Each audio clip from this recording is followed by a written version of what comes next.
In July of 1991, I was part of the Air Force chaplaincy candidacy. And what that is the military has this program for seminarians to see if they want to possibly serve in the military after they're ordained. And so I was a commissioned officer. I was a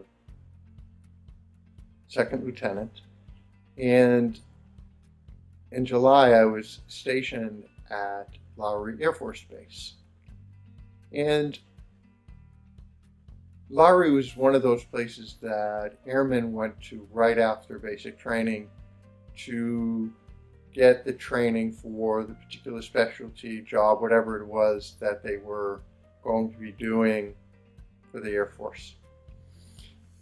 And so it could be a pretty intense place at times. I remember one day I was walking from the chapel to get lunch with one of my sergeants, and as we were walking to where we were going to get something to eat, this airman walked by me, and it was clear she didn't see me, or she was just focused somewhere else. So as she walked by me, she didn't salute me. I didn't think anything of it, but the sergeant stopped us and then walked back to her and made her come back to us. And as he did that, as she was standing in front of me, he really dressed her down, went down one side of her, up the other side, and I was standing there. I was getting really embarrassed because it just wasn't like something I was concerned about. And when he was done, he made her salute me, and then she went on her way. And the sergeant turned to me and said, "Sir, I know that wasn't important to you, but the problem is, if she had walked by the wrong officer and not saluted, then she could have been in major hot water. She would have been in so much trouble. I just want to make sure that doesn't happen to her again, so that she doesn't have to worry about getting into trouble." The reality is, in our own lives, it's so easy for us to sort of get focused on life that we miss recognizing God in our life. We miss the signs. We kind of walk right by it. And with that sort of focus on the things that in certain ways really don't matter in comparison to God, we can really sort of get ourselves into trouble.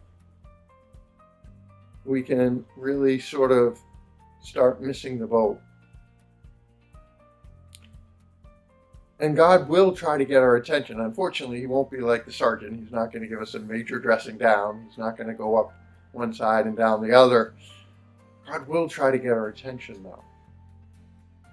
The question is, will we really open our hearts? Will we really try to take notice of what it is that God is doing? And in that, there's a prayer I actually pray every morning now. It's one of the collects from Mass. And it goes like this. O God, who show the light of your truth to those who go astray, so that they may return to the right path, give all who for the faith they profess are counted Christians the grace to reject whatever is contrary to the name of Christ, and to strive after all that does it honor.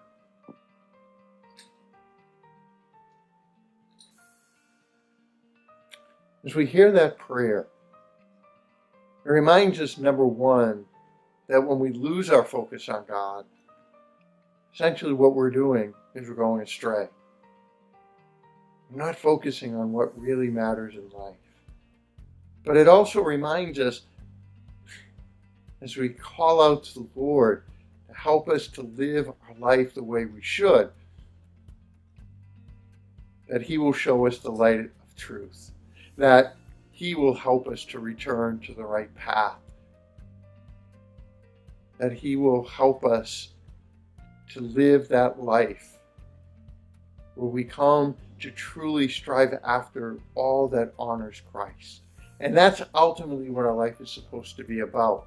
It is about our desire to honor Christ in our word and our deed. And the question is, are we willing to do that? Are we willing to do what is necessary to help us to truly keep that focus on God? Now, God's not going to, again, be like the sergeant. At least most of the time in my life, that hasn't happened. But God is going to always be there for us. He's always trying to help us to get our focus where it really belongs. He's going to help us to truly do what is necessary to live our life in accord with what it means to truly be a Christian. It's not always easy. It's not always simple. But the great thing about our God is that He's there for us. We simply have to remember to focus on Him. God bless.